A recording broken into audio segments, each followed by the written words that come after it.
Ladies and gentlemen, Apocalypse finally got some buffs, some reworks, and I think he finally meets my criteria for tier 4 ability. So that's what we're going to be doing in today's video, but I'm going to first go over the build and show you guys a bit of a preview of what he can do in PvP now that he has penetration on his second skill, in addition to having his heal moved from his 4th skill to his 5th skill, which he tends to favor. You'll see from his autoplay rotation, it's a lot of 2 into 5, 2 into 5, 2 into 5. Now, the build here, we're ranked 795. We've got 12 Odin's Blessings featuring the rare ones for 13, featuring the rare ones for mind damage, and then, of course, the HP. The stats are looking pretty good, just under 80,000 energy attack with a whopping 133 HP. We've got the stage 12 Power of Angry Hulk. You absolutely need the artifact. He's like Cersei. He's like these other characters that have the revive. You absolutely want it. Is there a big difference between a 4 and 6-star version? Not exactly.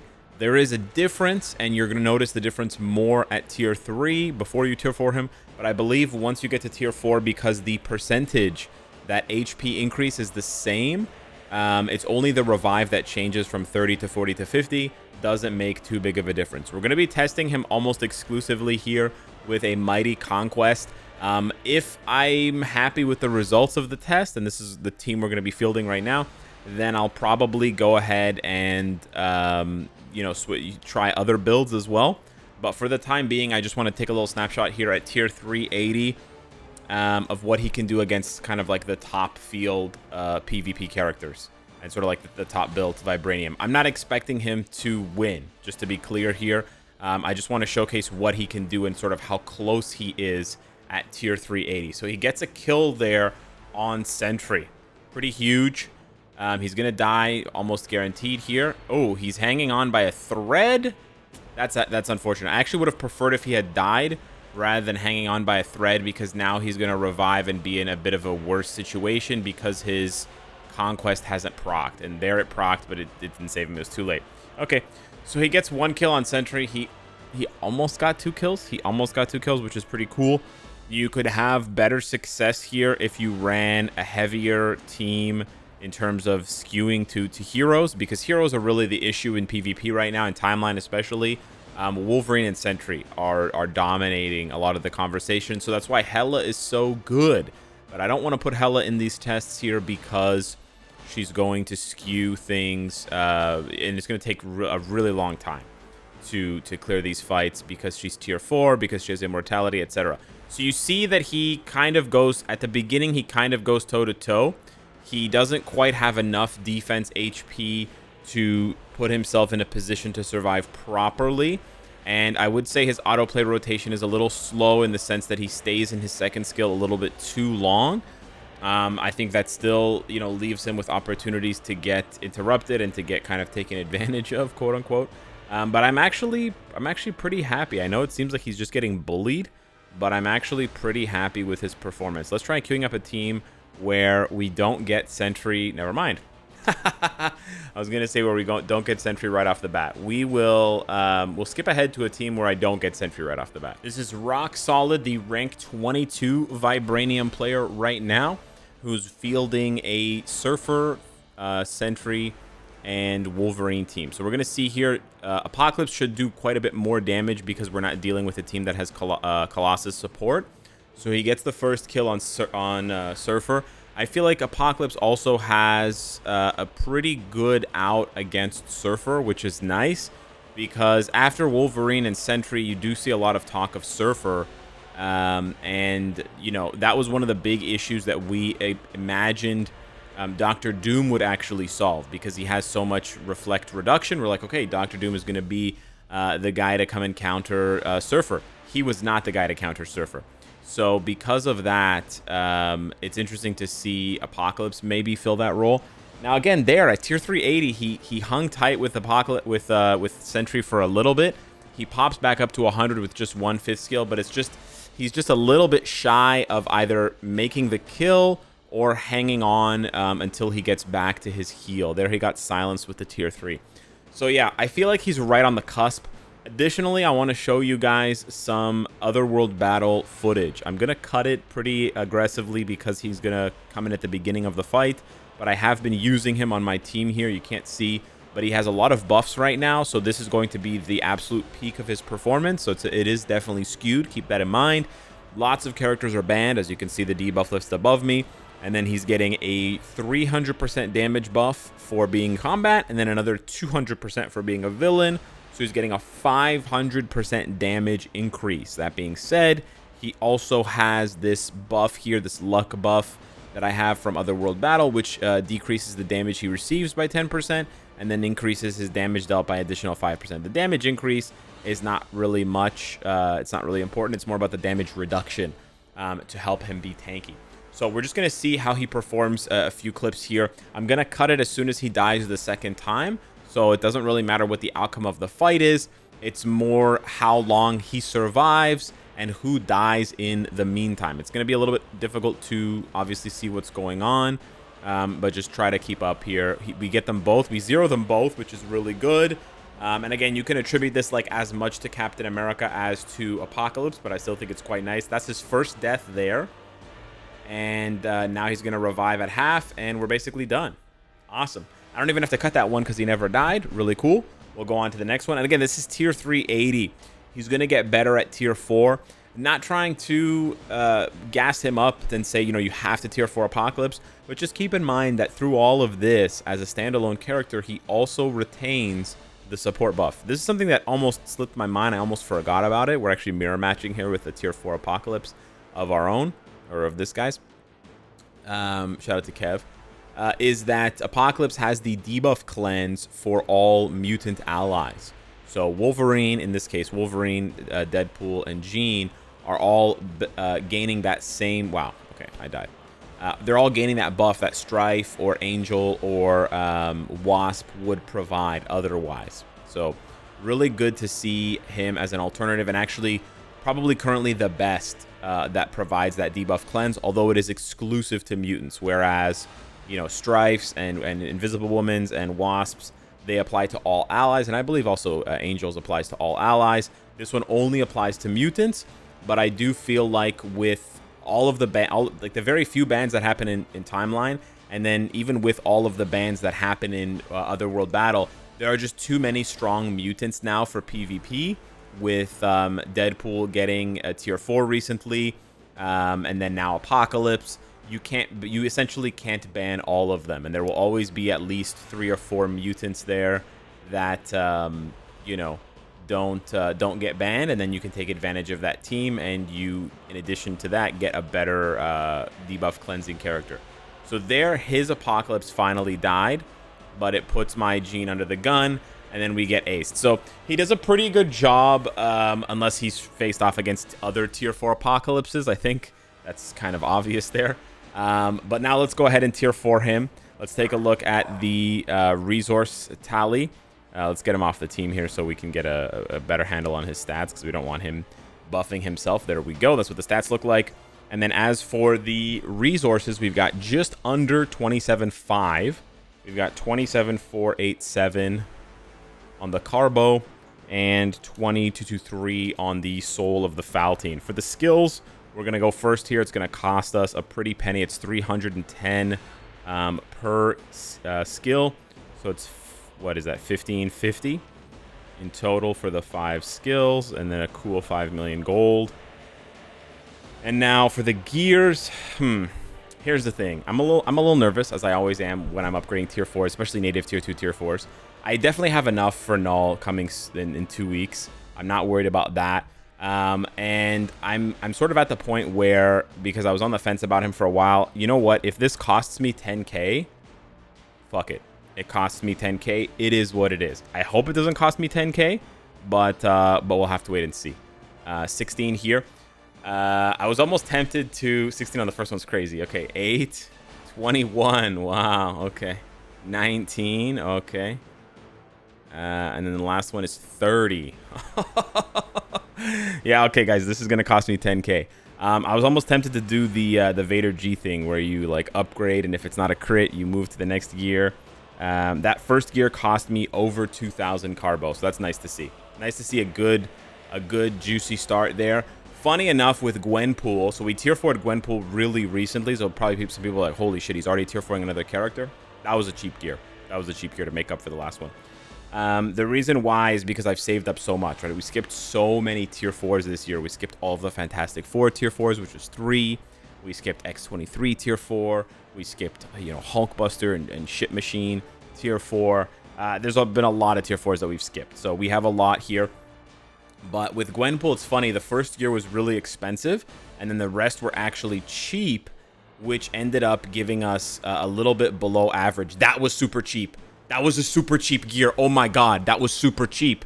That was super cheap. That's really good. So we've only spent 5k carbo so far on just over 5k carbo, like just barely over 5k carbo on the first 3 gears. So this is, if this gear is not expensive, we get a good discount. We get a good deal here. Okay, 8, 7, 20. Okay, let's go back down. 21. Okay, let's go back down for the last gear. 22. Okay, I actually still think we got a deal. I'm not sure. We'll have to check. I think this is going to be somewhere around 8k. Let me just hit the advancement button here, and we'll do the math at the end. Because I want to see... Oh... I want to see El Sabanur. Is it El Sabanur? El Sabanur? I don't know how to say his name, dude. En Sabanur. My bad. En Sabanur, not El. En Sabanur. There we go. We got our Apocalypse tier 4. The 8th Apocalypse. Yes, let's go. I hate the pop-ups now, dude. I hate the pop-ups. Okay. So we're rank 140. He's got 162,000 HP and just under 100k energy attack. We do got to get that energy attack a little bit higher here. But if we take a look at the resources, we have 19.7. So I actually think we got a good deal. I'm actually shocked. It was 27,487 minus 19,730. Yeah, that only cost us 7.7. 7.7k all in. I think that's really good. I actually think that's really good. So this puts us in a position where we're clear for takeoff, because we don't have to tier 4 Venom if he's getting a new uniform or whatever. We already have him tier 4. We can easily afford, right? Like Null's gonna be like max 12k.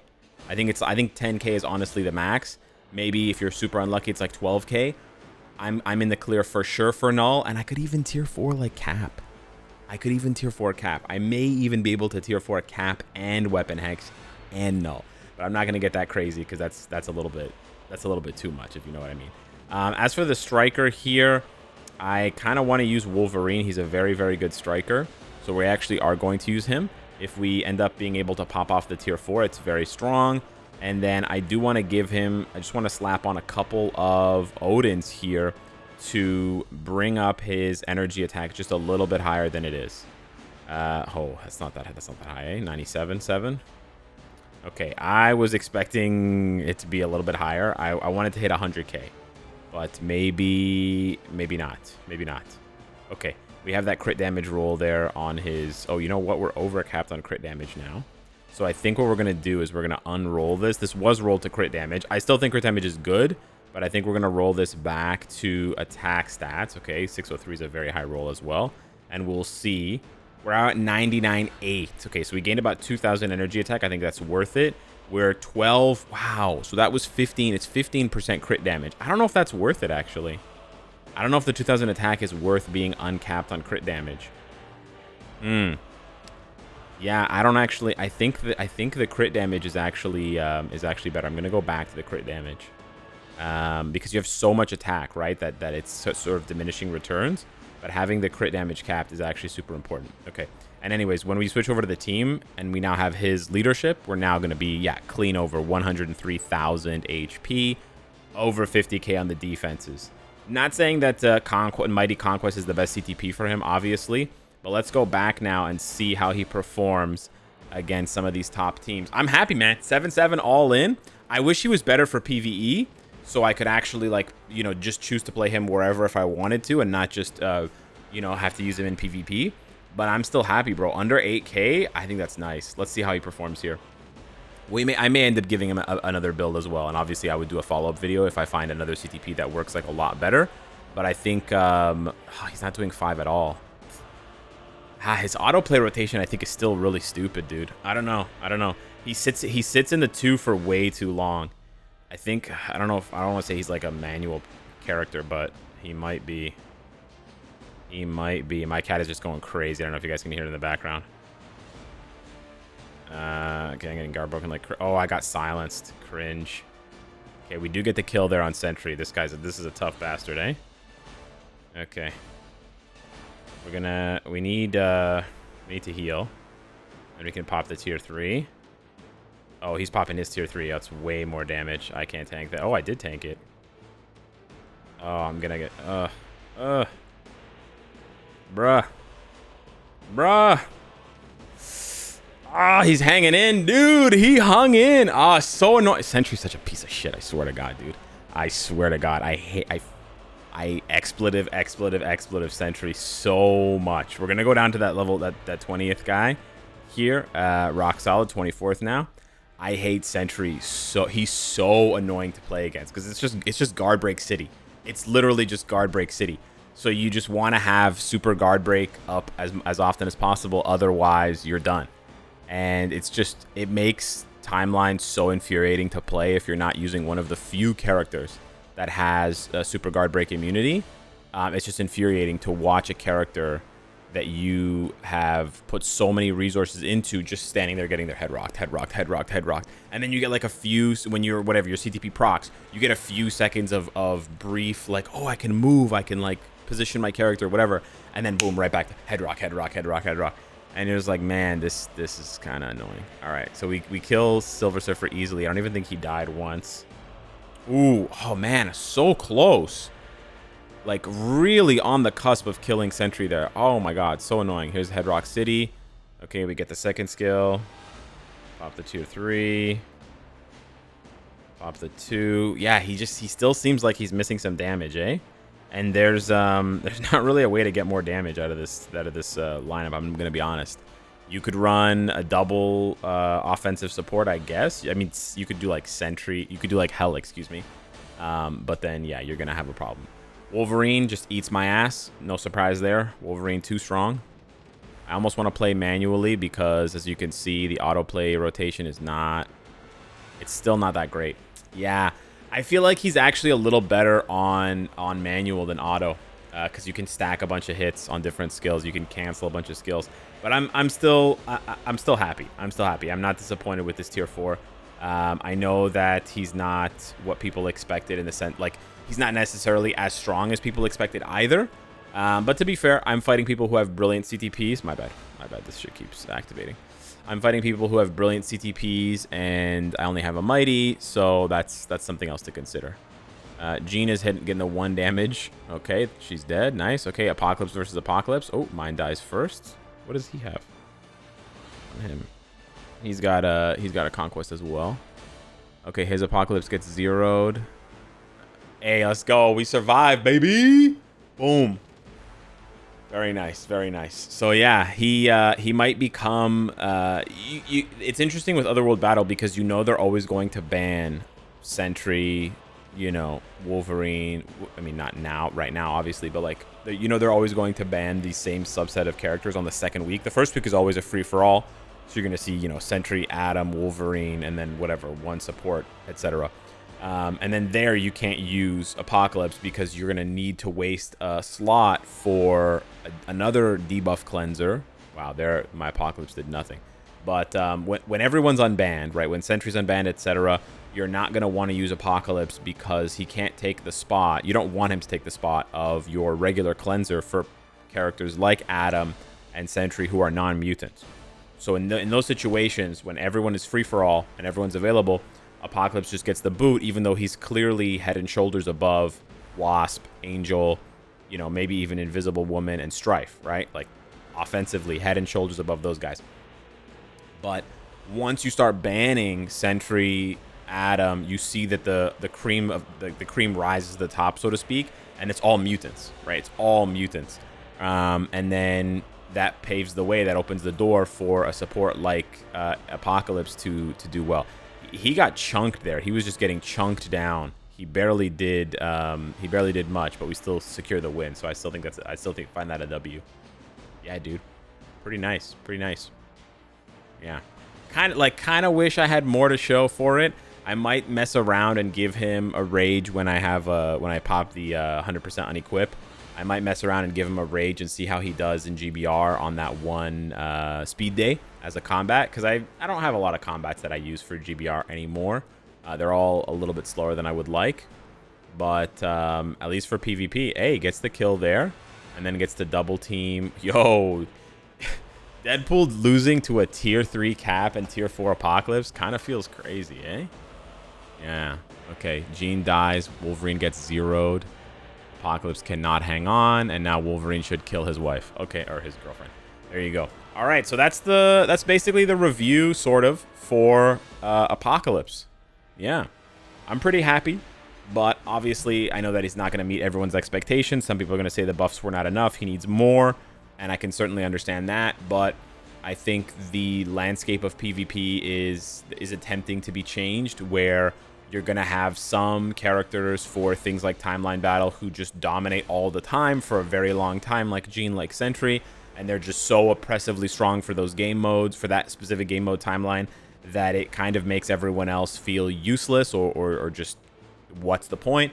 But then when you get into Otherworld Battle, which they seem to be pushing, there's so many more bans that you have to get creative if you still want to win consistently. And that's where you're going to get tier 4s like Apocalypse, like Doom, like, you know, to a lesser extent, someone like Thanos, etc. You know, they're going to shine. And to be fair, Apocalypse is probably as good as Thanos in PvP, maybe a little bit worse. The difference being that Thanos is quite a bit better for PvE. And I think that's where people kind of had an issue, because at least Thanos had that crossover value, whereas Apocalypse doesn't have it as much. Yeah. But I'll try to investigate that in a later video. Anyways, hey, remember in the comments down below. Let me know what you think. Thank you so much for watching. Smash the like button if you enjoy the content, and I will see you in the next one. Take care.